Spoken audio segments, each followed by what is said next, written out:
Bonsoir à tout le monde, j'espère que vous allez bien. Je suis Moussa Abdelba, c'est avec vous. Et aujourd'hui, nous allons continuer avec nos vidéos de la cybersécurité. Bon, avant de commencer, je vais vous montrer la plateforme que nous allons utiliser, c'est Linode. C'est sur laquelle j'ai créé ma machine virtuelle. Bon, cette vidéo, c'est à but de vous sensibiliser sur le phishing. Bon, c'est une technique d'attaque utilisée la plus répandue en ce qui concerne le monde web, dans les réseaux sociaux et tout. Donc, cette technique est tellement utilisée et est tellement efficace grâce au manque de sensibilisation que les internautes ont. Bon, aujourd'hui, je vais vous montrer comment on effectue une attaque à phishing, mais c'est à but éducatif. Je vous en prie, n'utilisez pas cette technique pour nuire aux autres. Avant ça, bon, pour se connecter, je vais euh, prendre cette adresse, je vais utiliser partie et coller le crédential. Ensuite, je vais pouvoir me connecter.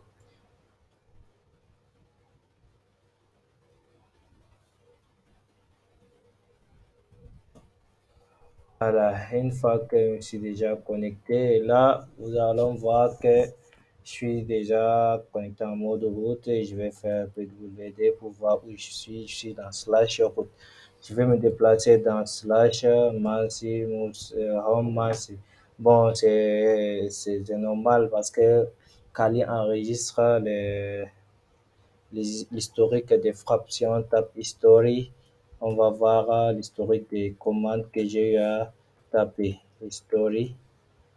Bon, ce sont juste des parenthèses donc pour vous montrer en quelque sorte ce que j'ai. Bon, nous allons, comme nous sommes dans slash home slash Mansi, nous allons voir ce qui se trouve ici. Bon, nous allons se déplacer vers le fichier by Fisher, CD by Fisher. Donc là, nous allons voir ce qui s'y trouve. Fisher by Fisher.py. Donc nous allons l'exécuter grâce à Python 3. Donc by Fisher. Donc, nous allons voir Dua Flux. Autant token, yes. Nous allons valider par yes.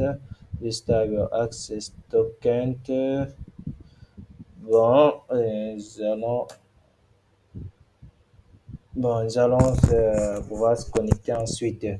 Là, nous allons voir le nombre de pages qui peut effectuer les attaques sur ça en termes de fichiers. Oui, nous allons voir, nous avons Facebook traditionnel, Voting, Facebook Security, Messenger, Instagram traditionnel, Insta 1000 followers, Insta Blue Verify. Bon, je vais vous montrer comment on fait une attaque et pour me montrer aux gens. Donc, nous allons voir avec Facebook Voting. Pour dire aux gens, c'est une place pour voter et tout, et tout, et tout. Donc, nous allons choisir deux. Dès que nous avons choisi deux, donc nous allons entre Shadow URL for Social Media plus entre tout skip. Nous allons bypasser tout ça entre Redirection URL. Donc nous allons rediriger URL vers HTTP deux points, slash slash 3W point Facebook point com. Une fois que la personne est déjà validée, tout ça, nous allons le rediriger vers Facebook, la page normale de Facebook. Donc, comme vous allez voir, has started successful. Generate same address. Nous allons patienter que cela marche, que ça fonctionne.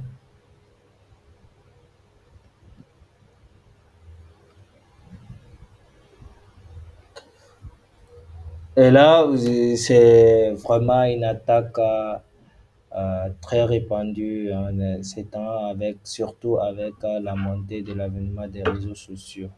C'est une attaque très très répandue chez dont peu de gens se rendent compte. Et là, voilà, nous avons l'une de nos adresses. Bon, nous allons prendre par exemple cette adresse ou bien cette adresse. Ah, prenons une adresse, n'importe laquelle. Moi aussi, je prends celle-ci. HTTP vote for the best social media. OK. Bon, nous avons copié cette adresse. Et là, pour valider ça, nous allons venir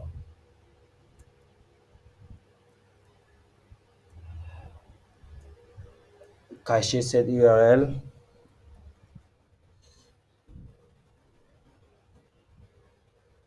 shorten link.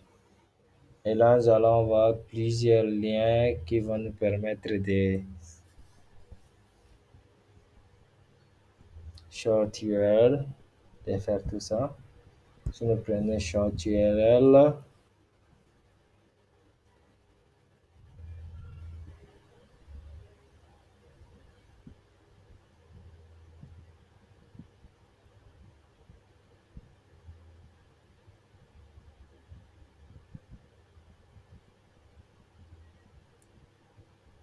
bon, je ne sais pas pourquoi il disait que si nous prenons une autre adresse URL, et si nous prenons celle-ci, shorten URL,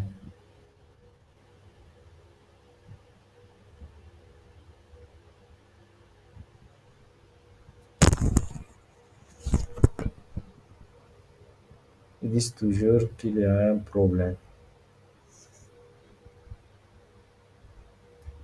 Voilà, si nous essayons un autre lien,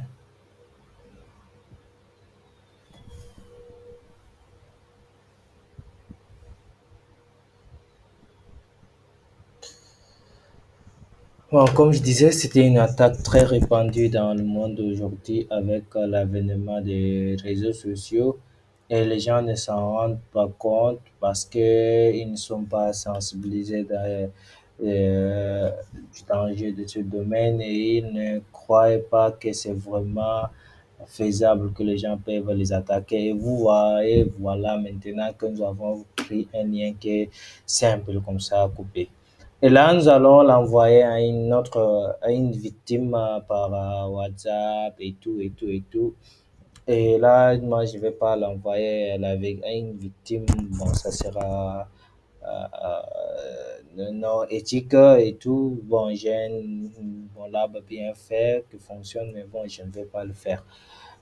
Et pour un simple exemple, c'est moi, je vais coller ce lien-là ici. Et si je l'exécute, donc,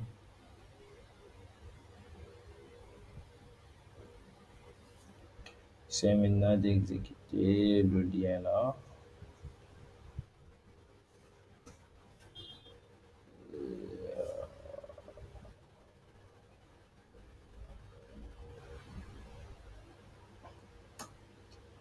Ça, je vois comme une erreur.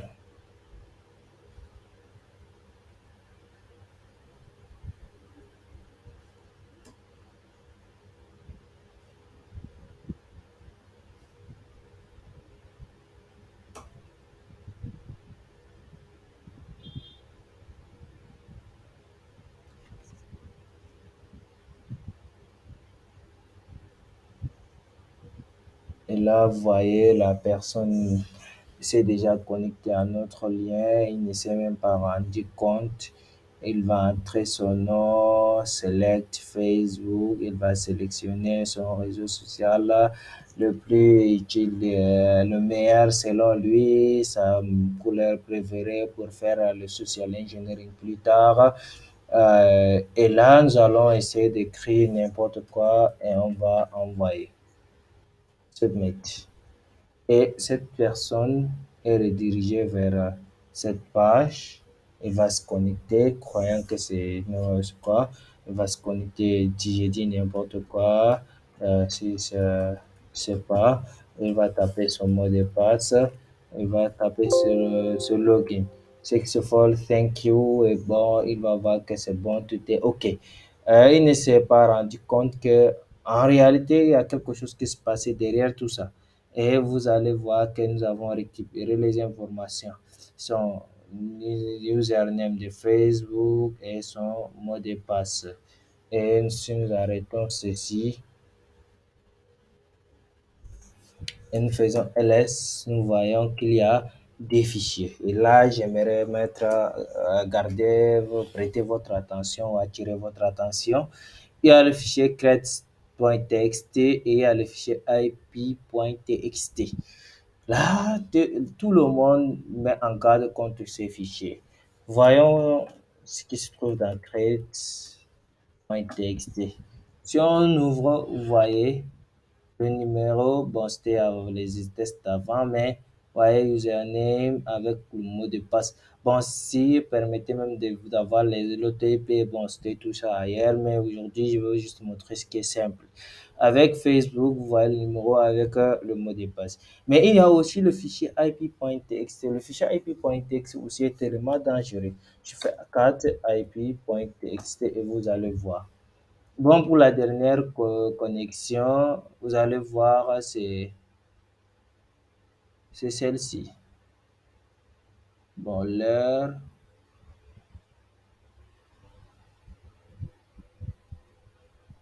bon, comme je me suis connecté avant et maintenant pour ça, bon, je ne sais pas exactement pour laquelle pour aujourd'hui. C'est pourquoi j'essaie un peu de regarder le navigateur, quoi.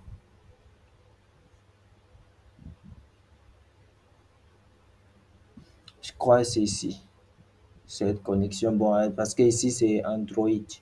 Bon, ici, c'est avec Windows. Bon, et je vais, vous voyez aussi mon adresse IP publique qu'il a pu récupérer. Ouais, le plus important, voici ici ma géolocalisation. Je copie ceci comme information et je viens ici, le gate.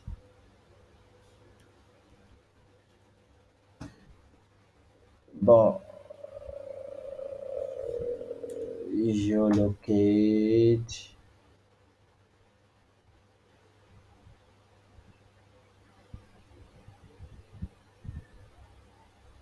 Ah, localisation GPS. Voilà. Si nous prenons localisation GPS,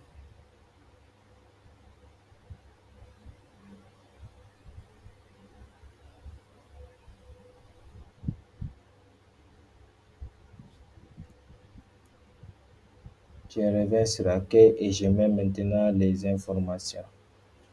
Et on a latitude,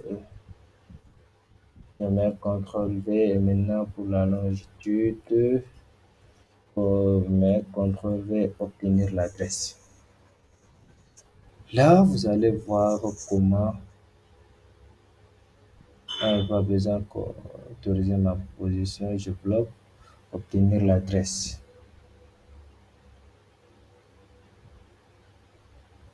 Et vous voyez, voici l'adresse complète qu'on a obtenue de la personne où il se trouve.